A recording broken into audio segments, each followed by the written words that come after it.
नमस्कार, साहब संदेश से मैं अनिल कौशिक। दोस्तों, आज हम पहुंचे हैं बादरा के अति व्यस्त इलाके में। मांगीलाल गोयल के नए प्रतिष्ठान का आज शुभारंभ होना है दोस्तों, और आप देख सकते हैं इसको लेकर भीड़ जो है काफ़ी है। और अभी सांसद राहुल कसवां फीता काटकर इसका विधिवत रूप से उद्घाटन करेंगे। गोयल हाइट्स प्लेस के नाम से ये बनाया गया है और शानदार प्लेस है, आपको दिखाएंगे दोस्तों। और संजीव बेनीवाल पूर्व विधायक इस वक्त यहाँ मौजूद हैं। सांसद राहुल कसवां भी पहुँच चुके हैं। कुछ क्षणों बाद में अब इसका विधिवत रूप से उद्घाटन होगा।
सांसद राहुल कसवां पहुंच चुके हैं दोस्तों। अब से कुछ ही क्षणों बाद में आप देखेंगे इसका विधिवत रूप से उद्घाटन होगा।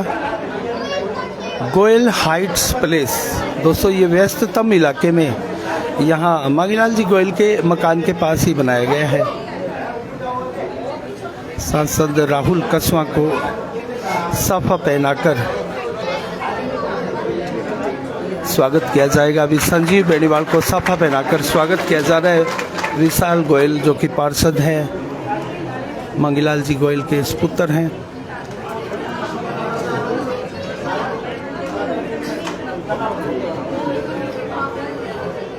व्यस्तम इलाके में दोस्तों ये एक वीआईपी प्लेस यहाँ मनाया गया है। कस्बे के अनेक गणमान्य जनों को आप देख सकते हैं।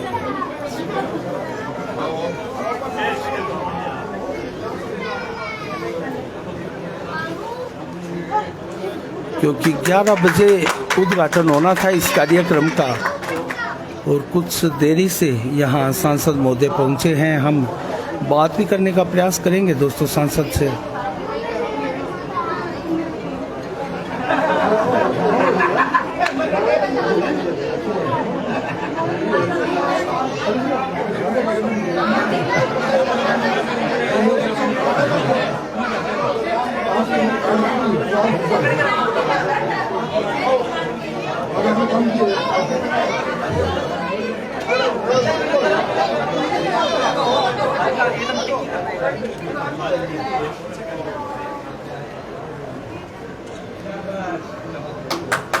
सनातनी परंपरा के अनुसार तिलक लगाकर दोस्तों अतिथियों का स्वागत किया जा रहा है। इसके बाद में फीता काटकर आज के अतिथि राहुल कसवां, संजीव बेनीवाल इसका विधिवत रूप से उद्घाटन करेंगे।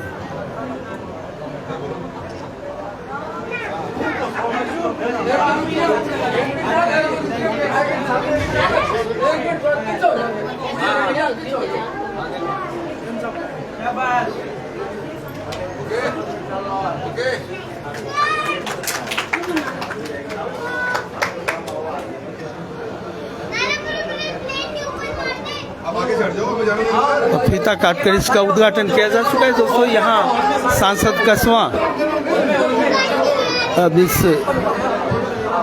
होटल का, इस गोयल हाइट्स का विधिवत रूप से उद्घाटन कार्यक्रम संपन्न हो चुका है।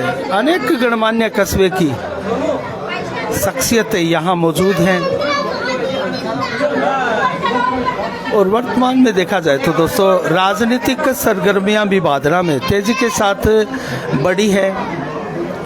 आज शाम को 7 बजे के बुलेटिन में विशेष समीक्षा हम इस इलाके की करने वाले हैं। और दोस्तों 2 दिन तक जो शाम को 7 बजे का बुलेटिन हम प्रसारित नहीं कर पाए थे, उसके लिए हम क्षमा याचना भी करते हैं हमारे दर्शकों से। आप देख सकते हैं अतिथि जन बड़ी संख्या में।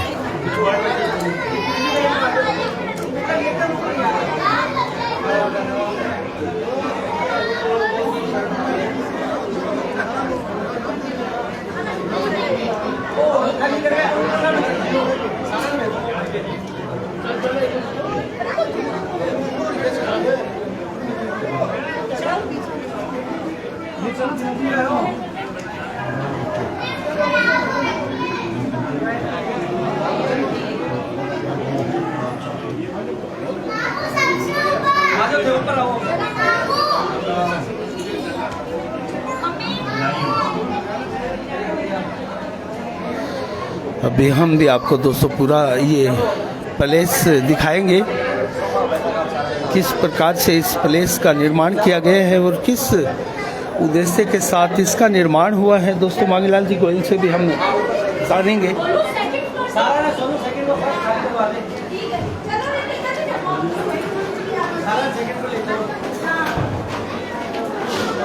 शानदार इसी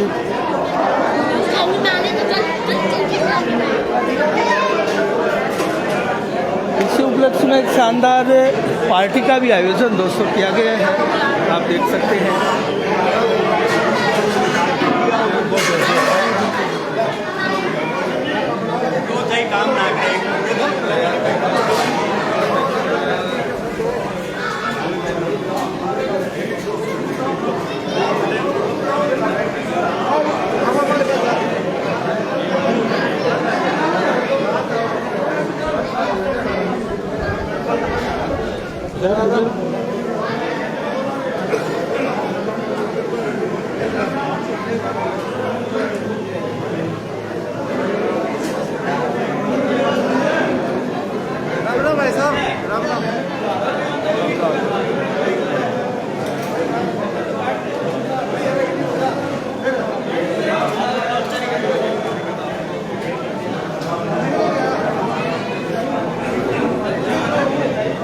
तो दोस्तों 2 मंजिला ये पैलेस है और मैं आपको ठीक एग्जैक्ट इसकी लोकेशन भी आपको दिखाऊंगा बाहर से कि ये शानदार वीआईपी पैलेस गोयल हाइट्स जो है वो ठीक कहाँ पर बना है।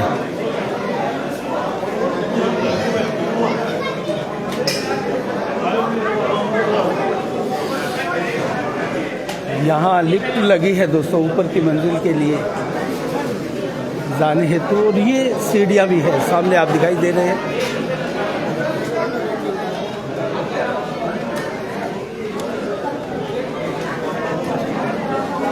राहुल कसवां सांसद ऊपरी फ्लोर पर जाते हुए सीढ़ियों के द्वारा, और मैं ठीक आपको लोकेशन इसकी बाहर से पहले दिखाऊंगा, उसके बाद में ऊपर से भी हम इसका अवलोकन करेंगे।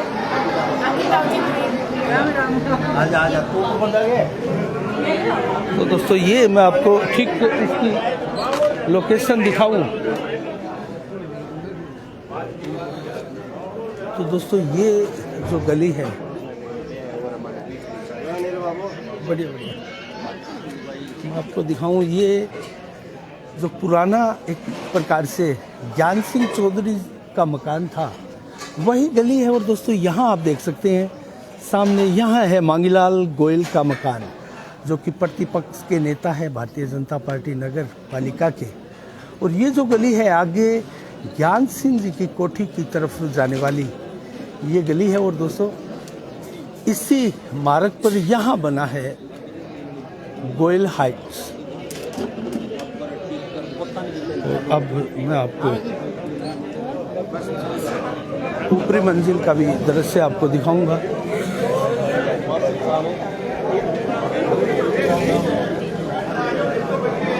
मैं तो बताऊँ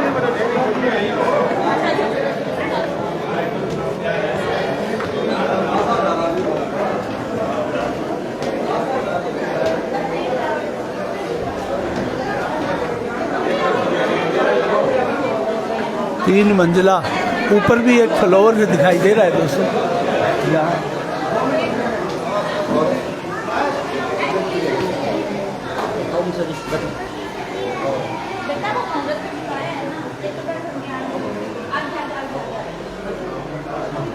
यहाँ आप देख सकते हैं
दोस्तों प्रयास करेंगे बात करने का। भी व्यस्त है, बिजी है, इस उद्घाटन कार्यक्रम में पहुंचे हैं। हम कुछ मुद्दों पर जरूर इनसे बात करने का प्रयास करेंगे।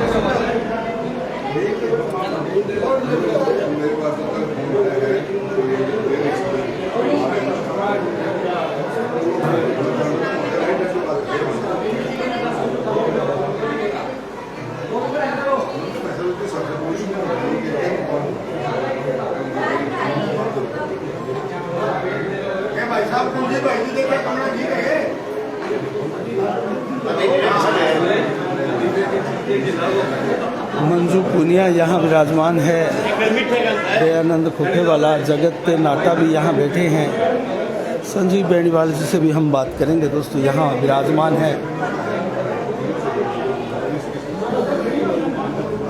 तो सांसद महोदय बात कर रहे हैं, हम जरूर उनसे जुड़े हुए कुछ मुद्दों पर उनसे बात करना चाहेंगे दोस्तों। आज काफ़ी दिनों के बाद राहुल कसवा से ये भेंट हो रही है, और आपके भी कोई सवाल हो तो दोस्तों आप उन सवालों को ले सकते हैं, हम वो सांसद महोदय से पूछ सकते हैं।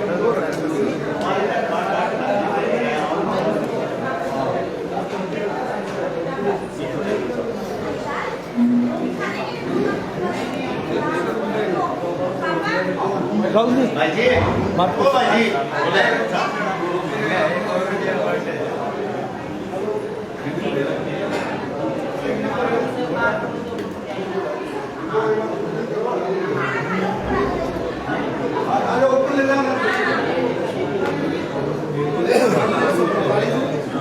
मांगीलाल जी 2 मिनट बात।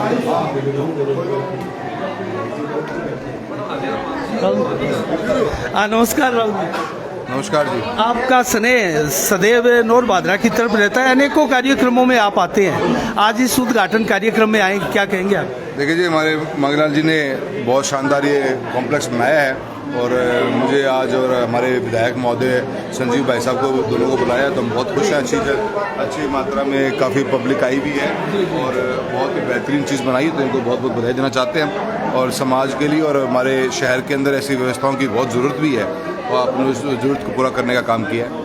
जरूर जरूर। अच्छा राहुल जी, आपसे क्योंकि वर्तमान परिस्थितियों की बात करें तो उससे संबंधित सवाल भी बनता है, आप काफ़ी दिनों से मुलाकात हुई है, वर्तमान में 2023 के लिए चुनाव होने हैं, तो ऐसे में टिकटें भी अब जल्दी वितरण होने वाली है और पहली सूची भाजपा की आने वाली है, और वसुंधरा जी को एक प्रकार से सभा में दरकिनार किया गया, उनका संबोधन भी नहीं हुआ, ये पूरे राजस्थान में चर्चा का विषय, क्या कहेंगे आप? उनको साइडलाइन किया जा रहा है?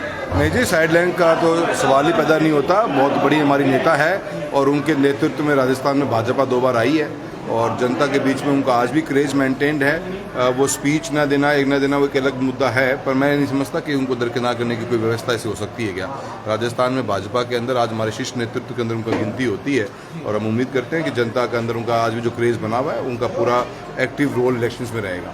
आजकल भाजपा एक नया फार्मूले के ऊपर चल रही है कि सांसदों को विधानसभा की टिकट दी जा रही है। क्या आपको भी राजगढ़ की टिकट दी जा रही है? देखिए, वो अलग अलग व्यवस्था है। राजगढ़ के अंदर मेरे पिताश्री और माताजी दोनों पॉलिटिकली बिल्कुल एक्टिव हैं। पिछले 5 साल से जितनी पार्टी के प्रोग्राम्स हुए हैं, कार्यक्रम्स हुए हैं, बड़ी रैलीज हुई हैं, उन्होंने उसको एग्जीक्यूट करवाया है। और वो अपने आप में आज से नहीं, काफ़ी सालों से राजनीति के अंदर एक्टिव हैं। जहाँ तक पार्टी को जिम्मेदारी किसी को देती है, उस जिम्मेदारी को निभाना हमारा फ़र्ज़ बनता है। भाजपा ने मुझे 2 टर्म 14 के अंदर MP के रूप में मौका दिया था। हमने इलेक्शन लड़ा और एक अच्छी भूमिका के रूप में सांसद का कार्य काम किया है। जो भी पार्टी आदेश देगी उसकी पालना की जाएगी। अदरवाइज राजगढ़ के अंदर पिताश्री राम सिंह जी और कमला जी दोनों ही कम्प्लीटली एक्टिव हैं और वो उसमें पार्टिसिपेट कर रहे हैं। जो पार्टी का फैसला वो माना जाएगा। राहुल जी, क्योंकि आप सांसद है इस एरिया के, और राजस्थान में भी आज चर्चा है और भादरा में भी बहुत जबरदस्त चर्चा है कि राजस्थान में 13 स्थानों पर ED की रेड पड़ी है और भादरा में भी ED आई हुई है। तो क्या जानकारी आप क्या देखो जी, मोदी जी ने जो एक वादा दिलाया था 2014 के अंदर कि भ्रष्टाचार मुक्त शासन देंगे, और जो भी उस तर्ज पर चलेगा, ED CBI जो भी अपने हमारी एजेंसीज हैं जो इनका काम है इसको कंट्रोल करने का, वो हमेशा पहुंचेंगी। अगर ऐसे कांग्रेस के अंदर जो आज JJM के अंदर हमारे भ्रष्टाचार हुआ, अलग अलग फील्ड में पेपर लीक का मैटर है, कहीं पे भी अगर पैसे का करप्शन दिखेगा तो वहाँ पे गवर्नमेंट ऑफ इंडिया की जो एजेंसीज है वो अपना कार्य जरूर करेंगी। सैकड़ों दर्शक जुड़े हैं, वो फसल बीमा क्लेम के बारे में भी पूछ रहे हैं 2022 का, तो उसके बारे में क्या? मैंने बताया था पिछले 7 दिन पहले, मंगलवार को क्लेम पिछले वीक में आ जाना चाहिए था, पर कुछ टेक्निकल इशू का कारण रह गया। आज रात से बंटना शुरू हो चुका है। इस बार लगभग 170-80 करोड़ के आसपास का एक क्लेम हनुमानगढ़ डिस्ट्रिक्ट का आया है, जो पहले के मुकाबले में कम है। और अभी जब से क्लेम बढ़ जाना शुरू हो जाएगा उसके बाद में उसके तहकीकात करी जाएगी। हमने राजस्थान सरकार को भी कई बार कहा है, हनुमानगढ़ जिले के अंदर स्टैक की कमेटी का जो रिपोर्ट थी 2021 खरीफ की, जो चूरू जिले के लिए अभी कल वो आज मीटिंग होने जा रही है, हमने उसमें भी एक बात साफ साफ कही थी कि भादरा के अंदर बहुत बड़ा नुकसान किसानों को किया गया। गवर्नमेंट के कर्मचारी, रेवेन्यू बोर्ड के कर्मचारियों ने राजस्थान या हमारे जो बीमा कंपनी के अधिकारियों को सूचना नहीं दी। उस सूचना न देने के कारण किसानों को बहुत बड़ा नुकसान झेलना पड़ा है। मैंने सरकार को 12 पत्र लिखा है। कलेक्टर महोदय से मेरी बात हुई है कि आप इस मुद्दे को उठाइए। किसान की कोई जिम्मेदारी नहीं होती है, जिम्मेदारी रेवेन्यू बोर्ड की है, एग्रीकल्चर इंश्योरेंस कंपनी के अधिकारियों को सूचना देने की। उस सूचना के अभाव में किसानों को क्लेम क्रॉप कटिंग और सेटेलाइट का दायरा मिला है, जो बहुत बड़ा नुकसान हुआ है। उस मुद्दे को हम परस्यू कर रहे हैं, पर सरकार सोई भी और लोकल विधायक को इस मुद्दे पर एक्टिव होना चाहिए। हमेशा को ये कहते आए हैं कि क्लेम मैं लेके आता हूँ, क्लेम मैं लेके आता हूँ। आज राजस्थान के चूरू जिले का 792 करोड़ का क्लेम आया है और वही हनुमानगढ़ का 150 करोड़ का क्लेम के लगभग 170 करोड़ के क्लेम का लगभग क्लेम आया है। तो MLA महोदय जवाब दें कि आपने खुद ने विषय बात माना है कि कहा कि मैं क्लेम तो मेरा ही है, जेब में पड़े, मैं मर्जी जब काटू जब आ जाए, तो आज उन बारे में क्या कहना चाहोगा थे? ठीक है। और राहुल जी, आपसे जुड़ा हुआ एक सवाल अंतिम और था, क्योंकि आप इस कार्यक्रम में आए हैं, ज्यादा पॉलिटिकली सवाल मैं नहीं पूछना चाहता। रेलवे से जुड़ा हुआ आपने शानदार सौगातें दी है ट्रेनों की, तो एक रामदेवरा तक के ट्रेन की भी यहाँ से डिमांड हो रही है लोगों की, हमने भी सुना था। तो और क्या सौगात दी जा रही है? देखिए, सबसे बड़ा हमारा जो एक पॉजिटिव काम है वो हम ये है कि हनुमानगढ़ में वॉशिंग लाइन लेके आए हुए हैं, उसका काम चालू है। अभी हमारे को बहुत दिक्कतें आ रही हैं क्योंकि हमारा जो वॉशिंग लाइन है वो गंगानगर है और वो कम्प्लीटली एग्जॉस्ट हो चुका है। तो जो भी हम ट्रेन लेके जाते हैं वहाँ पे स्लॉट ही खाली नहीं है। अभी भी हम 2 ट्रेन लेके आए थे, चेन्नई अहमदाबाद को हम लेके आ रहे हैं हमारी डिस्ट्रिक्ट में, तो गंगानगर में स्लॉट ही नहीं मिल रहा उसको गाड़ी खड़ी करने के लिए। तो ये हनुमानगढ़ में जब हमारा वॉशिंग लाइन चालू हो जाएगी तो मैं समझता हूँ बहुत लंबी दूरी की ट्रेनें काफ़ी अपने को हनुमानगढ़ के रूट पे मिल जाएंगी। और साथ साथ में हम डबलिंग का काम चालू कर रहे हैं, सादुलपुर से लेकर चूरू तक का। चूरू रतनगढ़ 400 करोड़ का काम चालू हो चुका है। ये काम हो जाएगा तो फिर हमारे को रूट का फ्लो मिल जाएगा। आज चूरू के राजगढ़ के अंदर 110% ट्रैक की ऑक्यूपेंसी हो गई है, मतलब कि हम 66 ट्रेनें पर डे निकाल रहे हैं, जो ट्रैक कम्प्लीटली एग्जॉस्ट हो गया है। साथ ही साथ में हनुमानगढ़ के रूट से और राजगढ़ में रेवाड़ी रूट के ऊपर हमने एक बाईपास बनवाया है। वो बाईपास जनवरी के महीने तक ऑपरेशनल हो जाएगा। उसके बाद हमें जो जितनी भी ट्रेनें हनुमानगढ़ से लोहारू से होकर जयपुर जा रही हैं, दिल्ली जा रही हैं, उन ट्रेनों को सादुलपुर स्टेशन पर आने की जरूरत नहीं पड़ेगी। हम सादुलपुर का नंबर 2 स्टेशन और बनाने की कोशिश कर रहे हैं, तो उससे हमारे को मूवमेंट मिलेगी। तो इंफ्रास्ट्रक्चर पे फोकस हमारा प्रायोरिटी है। उसके साथ साथ नई ट्रेनें चले वो हमारी प्राथमिकता है। चेन्नई हैदराबाद और रामेश्वरम 3 नई ट्रेनें लोकसभा क्षेत्र को दी गई हैं, जो एक तो कल चालू करी, मैंने 2 हम जल्दी चालू कर देंगे। एक अंतिम सवाल आपसे, गडकरी साहब आज जब आए थे परिवर्तन यात्रा में तो उन्होंने प्रॉमिस किया था क्षेत्र को 3 फ्लाईओवर देने के लिए, भादरा भी था, गोगामेडी और नोर, उसकी क्या जानकारी है, क्या प्रोग्रेस? देखिए, भारत सरकार ने एक प्रोग्राम चलाया, नाम है सेतु बंधन। हर रेलवे क्रॉसिंग जो स्टेट हाईवे पे है या सिटी रोड में है या विलेज रोड के ऊपर है, उसके ऊपर आरओबी या आरयूबी बनाने का प्रोग्राम है। ये नेशनल हाईवे से हटकर है। तो ऐसे में अभी फर्स्ट लिस्ट में 14 सैंक्शन होकर आए हैं राजस्थान में, जिसमें 3 चूरू के अंदर है। मैं पिछले काफ़ी महीने से गवर्नमेंट को कह भी रहा था कि आप इसका एस्टिमेट बना दीजिए, डीपीआर बना लीजिए। इन्होंने डीपीआर बनाई नहीं, इसलिए हमारा हनुमानगढ़ डिस्ट्रिक्ट में ये हमारे काम हो नहीं पाए हैं। अब डीपीआर का काम चालू हो गया है, तो हमने एक गोगामेडी के लिए पास करवाया है, एक नौहर के लिए, और बादरा में संजीव भाई साहब का बार बार कहना है कि हमारे पास एक भी रेलवे क्रॉसिंग पे आरओबी नहीं है। दोनों जगह आरयूबी बना दिए गए हैं, तो बड़ा ट्रैफिक निकल नहीं पाता। तो हम कोशिश यही करेंगे कि एक आरयूबी को हटाकर उसके ऊपर हम आरओबी बनाएं, ताकि बड़ा ट्रैफिक भी मूवमेंट हो सके। आरयूबी में कंस्टेंट होती हैं, ज़्यादा आप निकाल नहीं सकते ट्रैफिक को। तो एक आरयूबी को डिसमेंटल किया जाए या उसी के ऊपर कोई नई डिज़ाइन का आरओबी बनाया जाए, ताकि दोनों चीज़ काम हो सके। इस पर हमारा दिमाग लगा हुआ है। सेतु बंधन CRIF central road infra fund का पैसा है जो गवर्नमेंट ऑफ इंडिया लगाती है डायरेक्ट, इसमें स्टेट गवर्नमेंट का कोई लेन देना नहीं होता। उस पैसे के मार्फत से तीनों आरओबी बनाएंगे।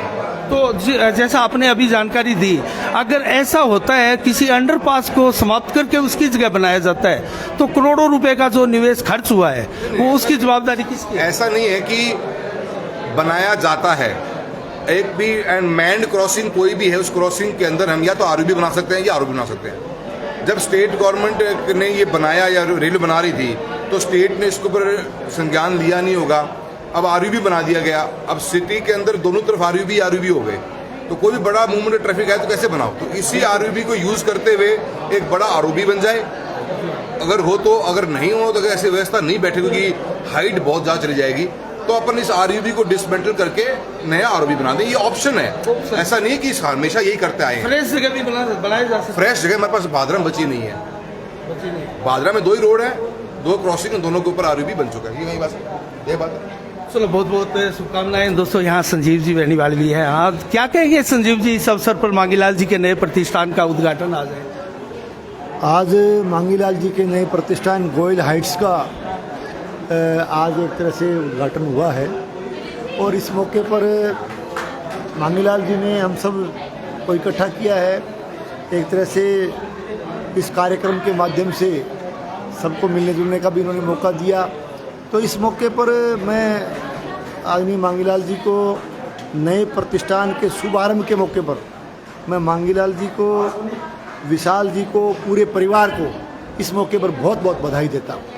और चूँकि इसका नाम भी गोयल हाइट्स रखा है, तो मैं इस मौके पर ईश्वर से प्रार्थना करूँगा कि भाई मांगीलाल जी की जो हाइट है, जो इनका कद है, राजनीति में भी,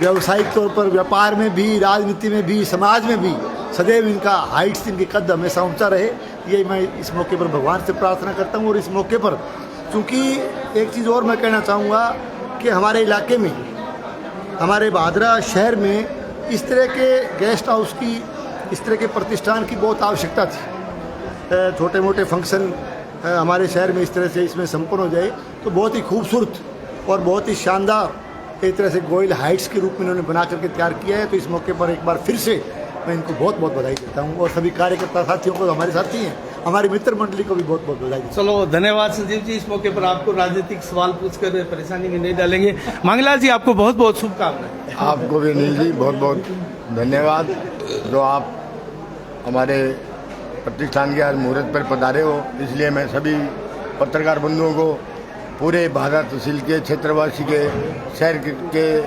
कार्यकर्ता और मेरे बंधु, बड़े भाई, छोटे भाई, जो भी जिनको मैंने याद किया वो सारे पहुंच रहे हैं। इसलिए मैं बहुत खुश हूं और मेरे को सबको बहुत बहुत बधाई देना चाहता हूँ। इतना शानदार, अति वीआईपी ये प्लेस बनाने का पीछे उद्देश्य आपका क्या रहा होगा? देखो जी, मेरा कोई उद्देश्य नहीं था। मैं तो इसको शुरू किया जब एक गोदाम बना रहा था, और हमारे जो पार्षद राम स्वरूप जी है, उन्होंने करते करते कि बस ये कमरा और बना रहा हूँ और बना रहा हूँ, बनाता बनाता इसको गेस्ट हाउस का रूप दे दिया। ये राम स्वरूप जी को मैं इसके बारे में बहुत बहुत बधाई देता हूँ जो उन्होंने बना दिया। चलो, साफ संदेश भारत की तरफ से भी बहुत बहुत शुभकामनाएं आपको। बहुत बहुत बधाई। तो दोस्तों, आपने देखा ये यहाँ पूरे वीआईपी बैठे हैं सारे के सारे, और सांसद महोदय से भी हमने बात की कुछ मुद्दों पर, क्योंकि ये समय था एक प्रकार से नए प्रतिष्ठान का उद्घाटन का, तो ज़्यादा समय हम इनका नहीं लेना चाहते। और दोस्तों आप देख सकते हैं बड़ी संख्या में VIPs यहाँ पहुँचे हैं और 3 मंजिला ये बना है और VIP रूम यहाँ बने हैं, हम वो भी देखना चाहेंगे। मैं अपने दर्शकों को दिखाना चाहूँगा ये होटल, ये प्लेस जो बना है वो कितना VIP है और किस प्रकार की सुविधाएं यहाँ है। दोस्तों ये अंदर से मैं आपको रूम दिखाऊँ तो ये देखिए आप रूम बना है और यहाँ आगे भी मैं आपको दिखाऊँ तो कई रूम बने हैं, ये भी रूम बने हैं, सारे के सारे AC रूम और VIP रूम बने हैं। दोस्तों सभी में एक प्रकार से TV, LED, फ्रिज आदि आगे तक यहाँ भी रूम बने हैं। और दोस्तों ऊपर की मंजिल भी मैं आपको दिखा दूं क्योंकि हम कवरेज कर रहे हैं इस कार्यक्रम की, तो आपको भी उत्सुकता होगी कि इसमें ख़ास तौर से इस प्लेस में क्या क्या है सुविधाएं और कितना मंजिल है। ये एक प्रकार से यहाँ बैठक का दृश्य है और ये एक ऊपरी मंजिल है दोस्तों। हालांकि इसमें लिफ्ट भी लगे हैं लेकिन मैं आपको दिखाऊं, ये 3rd फ्लोर है। यहाँ की ये लिफ्ट जो है यहाँ भी आप तो देख सकते हैं और इसके बाद में भी एक फ्लोर ऊपर बना हुआ है। यहाँ भी नीचे की तर्ज पर ही दोस्तों VIPs रूम बने हैं आगे तक, आप देख सकते हैं। ये दूसरा फ्लोर है। हम ऊपर का दृश्य भी दिखाएं दोस्तों, तो 3 मंजिला ऊपर बंद है, सीलिंग है, तो ये 2 ही यहाँ करीब फ्लोर बने हैं। और ये बाहर का दृश्य मैं यहाँ से आपको दिखाऊं तो ये भादरा का बाहर का दृश्य है। यहाँ से शीशा लगा है आगे, आप देख सकते हैं। पास में ही संजय चौक एरिया भी है दोस्तों। और इस साइड में आगे देखेंगे आपको तो खूबराम जी की मूर्ति चौक, और उधर अगर देखेंगे तो अम्बेडकर चौक की तरफ जाने वाले अनेक मार्ग हैं यहाँ से। तो इसी के साथ दोस्तों साफ संदेश भारत से मैं अनिल कौशिक, नमस्कार, जय भारत, जय जय राजस्थान।